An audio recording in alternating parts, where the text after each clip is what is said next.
Hello, this is Royce Thompson again with Mix Corporation, and in this little video we're going to cover cleaning the articulator and the importance behind cleaning the articulator.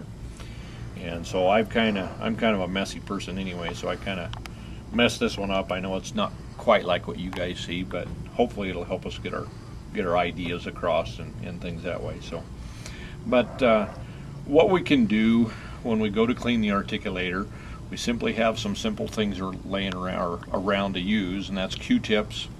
We use rubbing alcohol, and I've got some silicone here, which you can use either Vaseline or silicone, we're going to use that and show you a little tip that we talk about even in the manual that can help you make it easier to get the plaster net off your articulator without damaging the articulator. Okay, what we're going to do is take our Q-tip, we're going to dip it in the alcohol.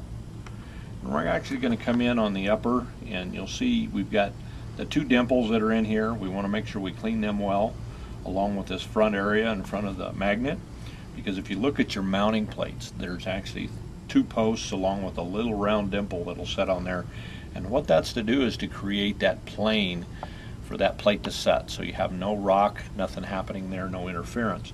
So it's really important to keep them areas clean, so you can actually keep one side, the dry side. Hopefully the liquid side will come in and clean that off, and so that'll take care of your mounting plate surface. And then you're going to do the same thing as we go into the lower. We can come in here, we're going to come in, try to get this plaster out of here. You can see I really caked it down in there, and you'll see even down in that bottom, there's some in the very bottom. If you push, you may not clean it all out, but what you're doing is you're cleaning the actual taper edge where the mounting plate's going to set in there, and that'll take care of that. So we're actually going to get down in there and really try to make sure we have nothing in on that taper and get it nice and clean. Once we have that done, then we've got all the hard particles out. The other thing we need to do, obviously, is I made a mess here, and you can see with the powder coated surface, it actually makes it really easy to remove. You can see just by using my thumb, I can remove a lot of that. I can use my fingernail a little bit, and you can clean a lot of that surface off. So what we see and when these units are out in the field is that people like to use steam cleaners to clean the articulators. And the thing I don't think they realize is when you're using a steam cleaner, you can apply a lot of heat and a lot of pressure to your articulator surface. So in doing that, you get thermal expansion. Your material underneath the coating is wanting to expand due to the heat. And once it does that, the coating on top can expand with it. So once it goes through that expand and retract, you can actually cause cracking in the surface of your coating, and that's going to start allowing things to get in underneath that surface and actually start allowing things to pop up and starting to remove your coating, causing issues in the look of your articulator, but also can cause some issues with the accuracy of your articulator as well.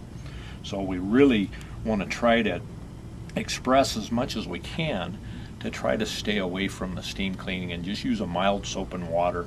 And there again, we chose the powder coating surface so it'd be a little more easy to remove some of this. Now we will go into some steps that we do here that will actually help you in removing this much easier as your articulator gets older, surfaces get a little bit rougher, and so we're going to show you a neat little trick we have in order to help you do that. Now while you're in and cleaning, you can also take your alcohol, and in the latch area you can come in and clean different areas in here to try to get some of the gypsum and that has gotten down into your latch area. So it's a good idea if you see things in there, just go in there with that alcohol and Q-tip and go in and kind of wipe and clean that area out as well. Once you do that, you can remove the upper and come into your medials and clean your medials as well. Any plaster or anything that might be in there gives you a chance to take care of that. The alcohol won't hurt any of the surface there. Another issue in the medial is you'll see a little small hole in there, and what that hole does, that's where your centric latch comes through. So in using the gypsum, and sometimes you can get plaster up in the faucets and that, and you may end up with some down in there. And so use your Q-tip, get down in there, clean that out as well. If you have a paper clip, it isn't going to hurt to take a paper clip and kind of, if you see an edge there that doesn't want to come, use that paper clip, kind of knock that loose, use a little bit of air, tip it over, tap on it, do what you can to get that out of there. You can even move the latch then back and forth in that position to help push and move any material that might be inside there.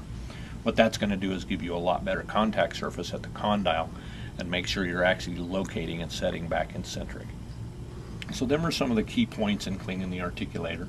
I'm going to lay this down and kind of clean the bottom just a little bit better, because I've got a rag here and I made a big mess out of it, so I'm going to wipe some of this, and you can see how quick and easy it is to wipe a lot of that out of the way. Now the other thing is in the bottom of this you can see where a little bit of plaster's in the very bottom tip of that. It doesn't affect your mounts, but if you're picky like me, you'd probably want to go in there and take a little Q-tip or a little paper clip, and you can actually clean that out of down there as well. But it is not, as long as your V-tapers here are clean, you're set for your mounting plates and you're good to go. So once that's done, there's some things you can do. I talked about simpler ways to make it easier to clean your articulator, and that's why we have the silicone. And you can use silicone, again, you can use Vaseline. It's just, all we're going to do is we're going to use this as a polish just like you would on your car, and we can put it on that surface and we can rub that around, and we can take a rag, no different than you would polishing your car when you're or waxing your car or waxing your boots, things that direction. And you can, what it does is applies a thin film of petroleum on that surface. And what it does, it makes it a lot more difficult for some of the products that you're using to stick to that surface. Now there again, depending on how clean or how sloppy, if you're messy like I am, you may want to actually apply that in any areas of the articulator that you might get gypsum product onto. So it's at your discretion and where you're seeing issues. If you're having issues in certain areas of the articulator, it's harder to clean it, then that'd be an area where I would make sure every time when you put the petroleum product on that you would actually put it in that area or your silicone. So again, I just want to express how important it is to keep your articulators clean, both for your accuracy and for the longevity of your instrument. It's a very nice instrument, and the better care you take care of it, the longer it will last for you. So other than that, we would at Whip Mix would like to wish you a good day, and thank you very much for watching the video.